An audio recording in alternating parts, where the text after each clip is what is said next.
Good afternoon, everybody. Welcome to the next Mapping Ancient Africa seminar, the last one in this academic year. I'm delighted to have Solène Boisard talking to us from Canada. I believe she's in Canada this morning. Welcome. And she's going to talk to us about climate frameworks in Northwest Africa and their relevance to stone tool development, the stage of Stone Age in Africa. So many thanks for joining us. And Solène, over to you to give the presentation. Thank you very much. Well, thank you, William. And thank you for the invitation too, for participating to the seminar series.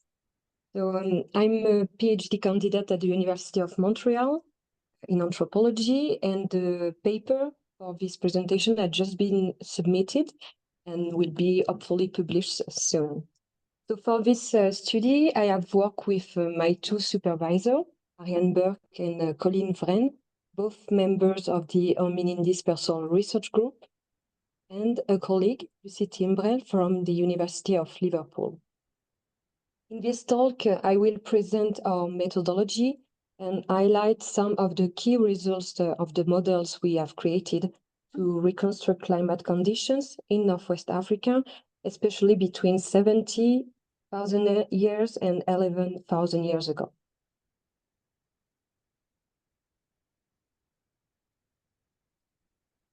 As a background, we can say that environment play a crucial role in the biological, demographic, and cultural evolution of our species. As you can see on the figure on the right, modern rainfall variability over Africa strictly divide northern from the southern area. Today, but also in the past, most of the variation in ecologies in North Africa has been linked to the seasonal migration of the monsoon, the red line here, as well as wind and precipitation over the Mediterranean area and the Atlantic areas. Climate seasonality governed by changes in precipitation and temperature intersect with the topographic particularities of North Africa. It affects water availability, the development of hydrographic network, and also govern the change in vegetation covers and habitations. As such, two key parameters in climate are essential: precipitation and temperature. The environment also play a crucial role for human populations because this is where they meet their nutritional needs, aided by stone tool technologies. It is where they develop a particular sense of territoriality, including social strategies, mobility, and connectivity, and it can be determinant for the cultural persistence or innovation over time. The problem is that today, one of the current issues concerns the assessment of climate conditions in Northwest Africa, where it is highlighted here, especially between the time frame marine isotopic stage 4 and 2, so 70 to 11,000 years. During this period, the Sahara experienced its last main Pleistocene aridification, and this ecological event is widely regarded as a significant factor influencing population dynamics and the availability of suitable areas in Northwest Africa. So the hypothesis highlights that population dispersal would happen along the Mediterranean area, the coast, and also in the central Aryan part, where there is mountainous range. In parallel, the reduction of suitable ecological areas across the region often support this general demographic and cultural scenario with a decrease of or various breakdowns in population size, and also a stasis, a presupposed stasis in Middle Stone Age technologies during MIS 4 and 3 especially, which is followed by a diachronic and region-wide adoption of late Stone Age blade-leg technologies related to an improvement of ecological conditions, especially from 15,000 years ago. So to better understand the potential habitats of Northwest Africa during this period, we follow two steps. First, we use ethnographic data to test the existence of ecological refugia, as suggested in the literature. So we hypothesized that geographical areas, the Atlas Mountains, the Jebel Garbi, the Cyrenaica, and the Central Sahara are current ecological refugia, and they match the dated archaeological site distribution. Then we use archaeological data to explore the range of ecological conditions, climate conditions, experienced at dated human occupations. With both of this approach, we can compare both analysis, ethnographic and archaeology, and provide distinct analytical frameworks to 4 subperiods between the interval 70 and 11. So we divide it by marine isotopic stage. For both approaches, we use a downscaled version of a climate dataset to obtain a fine spatial scale climate information. And we adapt a model that uses ethnographic data to determine the range of ecological conditions, especially based on total annual precipitation met by forager communities where they live. So this is the first part for creating the macro refugia models. Then we use the same climate data set to extract the total annual precipitation, such as for the macro refugia model, but we add the mean annual temperature values based on archaeological site coordinates and an estimated age of each archaeological layer with the package FastClim, just recently available in air. So for doing that, we select archaeological layer for which dates are reliable and labeled as contextual in an original database that we previously published. We calculate a mid-age that allow us to obtain the climate values for each of this age. And based on this age, we assign each site occupation layer to one of the subperiods we have defined, MIS4, 3, or 2. And we calculate the range, mean, max, temperature, and precipitation documented at dated occupations. The range is then used to estimate the frequency of cells that fall within the range of experienced climate conditions. So some of the key results for the macro refugia model and what we call the combined climate archaeological model are presented here. For the macro refugia model, what is interesting is that we see that there is very few variability in terms of the geographical extent of total annual precipitation range, with a clear continuum of areas along the Mediterranean coast, while the Sahara is free of precipitation most of the time. So we can see that the areas that are considered as a refugia in the literature are confirmed, the Atlas Mountain, the Jebel Garbi, and the Cyrenaica. And just an exception with the Central Sahara, with the macro refugia model does not capture the amount of precipitation in this part. So as I said before, very few spatial variability, but also temporal variability. As you can see here, with the standard deviation and the coefficient variation, we can see that pockets of areas within the Atlas Mountains or the Jebel Garbi along the Libyan coast experience much variability depending on the time period, but very few variability also for the entire area. For the climate archaeology model, so what you see here is the frequency of cells that fall within the range defined for temperature and precipitation. So we symbolize the frequency by a color gradient. On the left, this is the temperature in red, and on the right, this is the precipitation.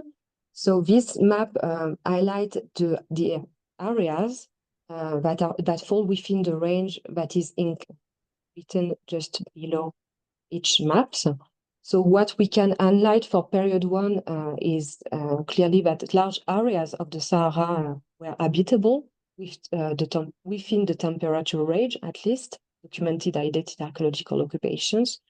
And we have some differences in the precipitation range too, some areas that are free of precipitation.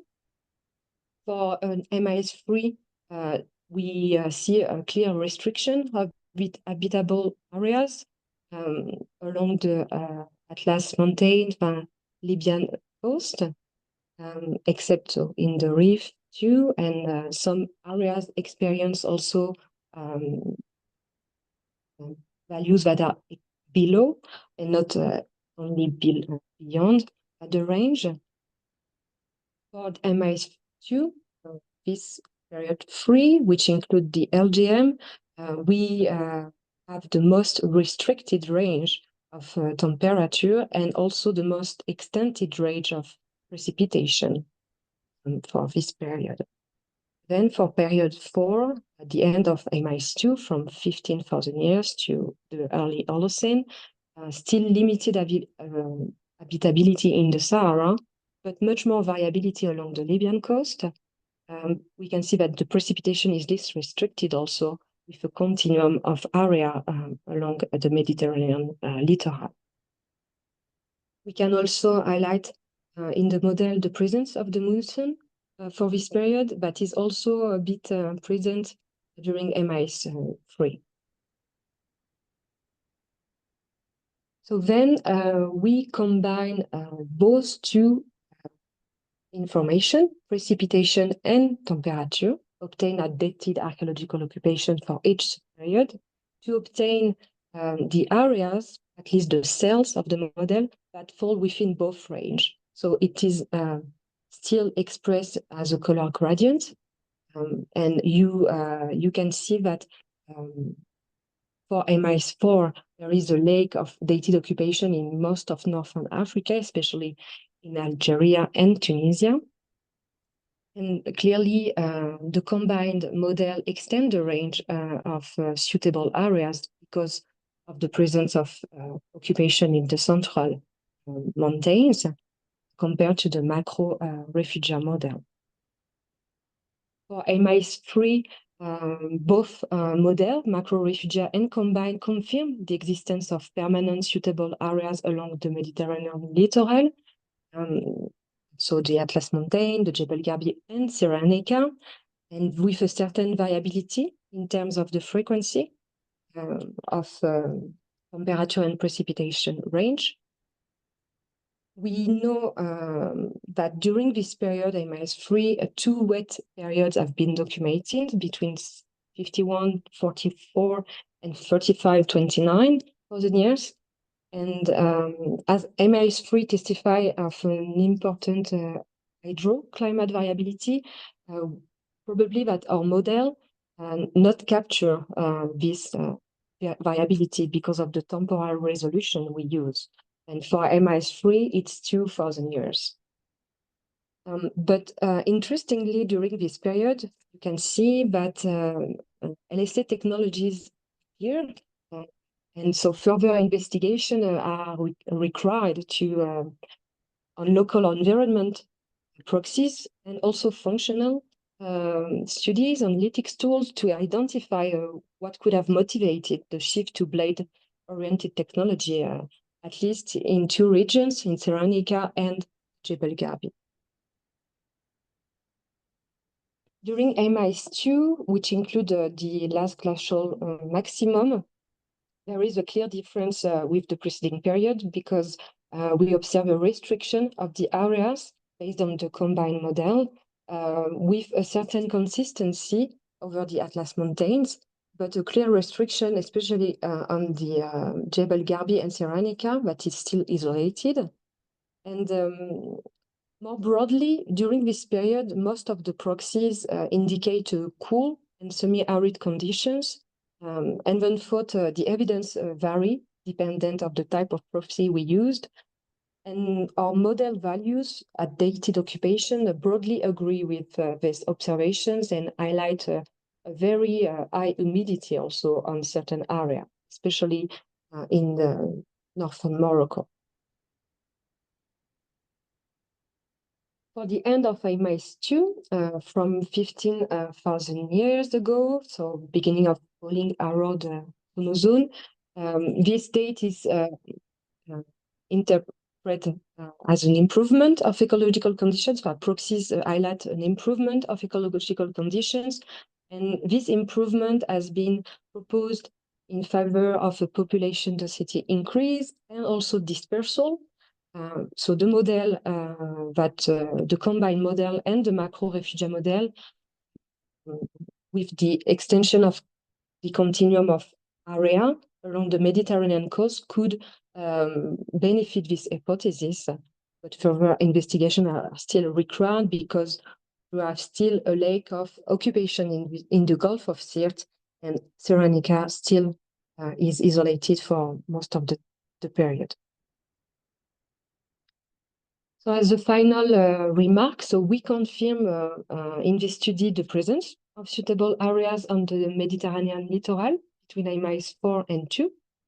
We observe also a close relation between the macro-refugia model that are based on ethnographic data and climate archaeological model that are based on archaeology, dated archaeological layer. We highlight also that Cyrenaica remain isolated in a certain way for most of the period, but would confirm what has been previously identified during marine isotopic stage 5, where there is a particular cultural improvement that are made in this region and not detected beyond this region. And we can also see that there is an intermittent connection between Atlas Mountains, the Maghreb, and the Jebel Garbi that could benefit and will require further investigation to test the hypothesis of population dispersal. It is very still some open questions, especially about combining the scale of analysis with modeling techniques and the proxy. So do they match or not all the proxy we have at a local scale? And as a much broadly, this climate range frameworks, the maps, can serve as a background to identify the mobility or the connectivity that could occur within the area, especially in terms of raw material procurement strategies. We know a little about how occupations in this area were related over time. So it will be interesting to test within the frameworks we build what connects people together. So thank you for your attention. Hey, Solène, thank you. That was really great. So excellent talk. I enjoyed that very much, as I'm sure the others online did. Do we have any questions for Solène? If so, please either raise your hand or put it in the chat or just shout out. If not, I will start with a question because I have one. So you had the different periods, and we have a technological development in the stone tools from the Middle Stone Age to the Late Stone Age. For those of us that aren't so archaeologically minded, is there a difference in what's the difference in those stone tools, and could it have opened up different environments for humans to be using? Was there a technological shift that might have allowed them to use different habitats or different environments?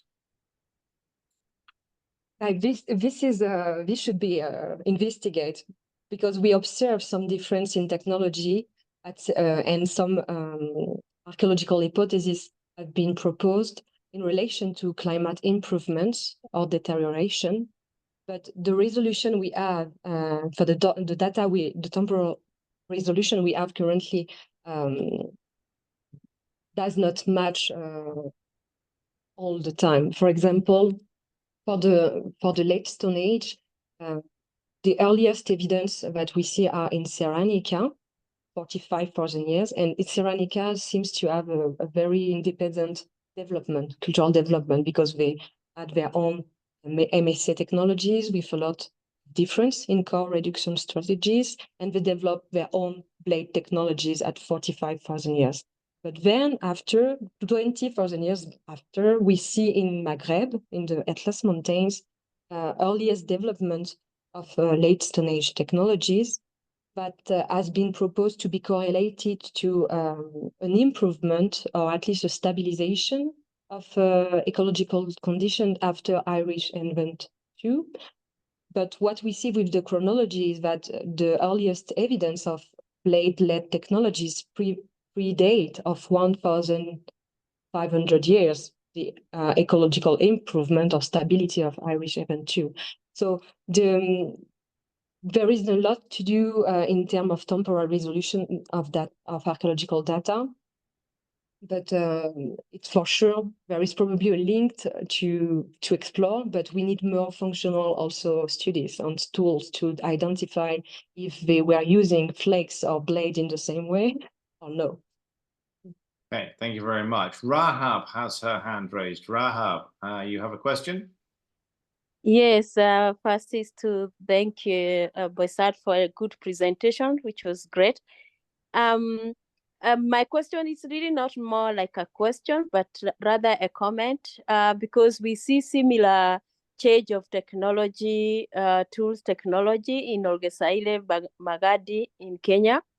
But what helped us to be able to tell this is also in response to the ecological changes and the ecosystem changes is because of the fauna assemblage that changes as well. So we see a transition of big herbivores, big mammals to smaller mammals. And that has been discussed as one of the reasons, because now they don't need to kill elephants and hippos and the huge animals, wild meat, but now rather to hunt the smaller ones.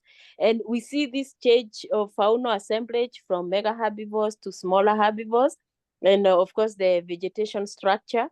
And now with the tools, and that's technological change by extension is connected to the climate change. Cool. Yeah. So yeah, and yeah, interesting. And of course, by the type of fauna and vegetal that you will find in the environment will influence the type of stone tools you will use. But some researcher made a proposal and a remark in 2019 in the book. It's a monography of the site of Taforalt in Morocco that is well known and well excavated, which have a lot of dates. And for this site, they just mentioned that people can just based on the topography of the Atlas Mountains, they can just go up and find a total different environment during the same period, and just doesn't need probably to change tools if they wanted to continue to hunt or eat the same food. Basically, they just needed to disperse, but not in a horizontal way, but in a vertical way, to just find the same to just maintain their subsistence strategies. So it's interesting also to see how connectivity people can be influenced by topography and in two ways. So, but of course the environment. Yeah, I agree with you, and also like the maybe also the distance depending on the raw materials, the distance between the use base and also the source base. If that will give you any signal whether these are locally available or they are going from far, and what will influence climatic scenario would influence this kind of sourcing and use of stone tools. Yeah, and we know little about raw material procurement strategies. We know a bit because we have some description of color and grain, but we know little of the geological outcrops, that integrate petroarchaeological analysis, which include the chain evolutive of the flint, meaning that it dispersed across the country and it can change geochemically, and so the color and the grain is not sufficient are not sufficient parameters to identify what kind of raw material people were currently using.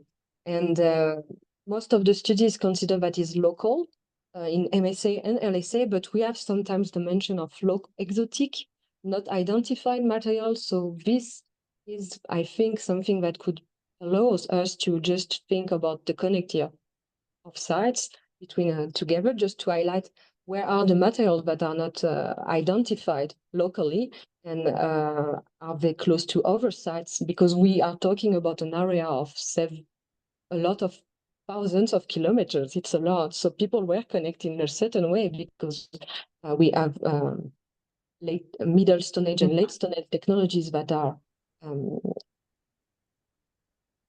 perpetuate in time. I mean, they transmit social, they transmit some knowledge about social stone tool technologies, if we can see it over time across the landscape. So they were connecting in a certain way. So which kind of tool can we use to just connect it sites together and archaeological assemblage together? So I think raw material would be a nice way of investigation to connect sites together. Yeah. Oh, that's great. Okay, thank you, Rahab. Professor Dembele, I think you have your hand raised. Do you have a question? Hello, everybody. I hope that you hear me. Loud and clear. Okay. Thank you, Solène, for your nice talk and very interesting. I think that you are making a big contribution to one of the concerns that we have here, linking climate change with human settlement. And my first question is about, I can see that your work has been done, especially in the northern edge of the Sahara. Did you have some comparison with the southern edge? Because the mist 4, 3, and 2 have been very dry, and the Sahara was very, very wide. I think that is the widest extension of the Sahara during this period. And did you do some comparison with research done in Mauritania, Mali, Niger on the same period? No, not yet. We are focused for the PG, I focus on northwestern part, which is already a big, large domain. But for sure, model climate simulation and climate model could be produced for Mauritania, Chad, Niger, because we have the data now worldwide based on thanks to PASCLIM. We can obtain those climate data very easily and manage it and create models similar. So it will be nice to replicate this model, to add models that could connect north and southern part of Africa. But yeah, I haven't done that, but it could be done. Yeah, thank you. And my second question is about you know, in the southern edge of the Sahara, we have seen people moving northward and southward, following the climate change. When the climate gets most, people go up. When the climate is dry, people just come down. People follow the decrease of the rainfall. And we have some refuge, and I think that a lot of work has been done in the Niger inland delta in Mali about those periods. You have, maybe you can have a look, and we are really interested to make a comparison because I'm in Mali, and we are really interested in such research, try to compare and understand human settlement and especially the migrations of people northward and southward during those periods. Yeah, and migration close to hydrographic networks, especially. So, the next step, if I can, is to use this the climate data we have, precipitation data we have, to try to model the hydrographic networks too. Because as you can see during MIS3, the model does not capture very well the hydroclimate variability. So it would be interesting to see if we can highlight some of the channels, river channels during this period, MIS3, across the Sahara, because we know that there is some wet periods, even short, and to see if eventually it could connect the northern part and the southern part. But this the Sahara is, as it's not homogeneous too, we can see that MS4, there is some occupations in the Central Sahara. People probably stayed there because it was a mountainous area, and that probably create a micro-habitat ecology where water would have been retained. So it would be interesting to add these topographic parameters and the hydrographic parameters to see if we can connect both sides, in southern and northern. For migration, for migration and connecting habitats to allow maybe cultural innovation, meetings of people. Thank you. Yeah, that would be great. Yeah, so that connectivity across the Sahara would be, yeah, when, where, how, what. Yeah, a whole bunch of new stuff for you to do. So there's your postdoc sorted out once you've got this PhD. Yeah, for sure. Okay, do we have any other questions for Solène? Any more projects for her to do? No, in which case, we should thank Solène again for an excellent presentation, a really nice set of questions as well, and great answers. So thank you very much. Thank you. And then what I'm going to do is I'm going to stop the video, and then I'm going to ask Rick to take over and give us some insights into his project. Okay, so stopping the recording.